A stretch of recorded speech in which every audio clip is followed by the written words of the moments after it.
ഓണപ്പൂക്കളും ഓണക്കോടിയും കഴിഞ്ഞാൽ പിന്നീട് മലയാളികൾ ഓണം ആഘോഷിക്കുന്നത് വിഭവസമൃദ്ധമായ ഒരു ഓണസദ്യ ഉണ്ടാക്കിക്കൊണ്ടാണ്. ഈ വർഷത്തെ എൻ്റെ ഓണം വീണ്ടും കാണാം.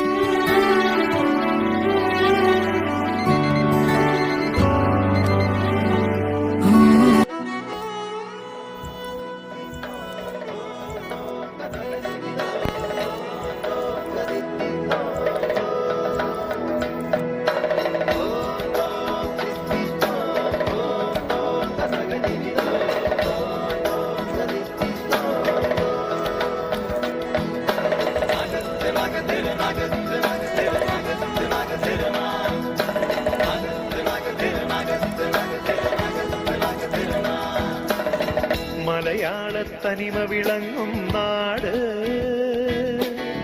മേളത്തിൻ പെരുമയൊരു ഓണപ്പൂക്കളും ഓണക്കോടിയും കഴിഞ്ഞാൽ പിന്നീട് മലയാളികൾ ഓണം ആഘോഷിക്കുന്നത് വിഭവസമൃദ്ധമായ ഒരു ഓണസദ്യ ഉണ്ടാക്കിക്കൊണ്ടാണ്. ഈ വർഷത്തെ എൻ്റെ ഓണം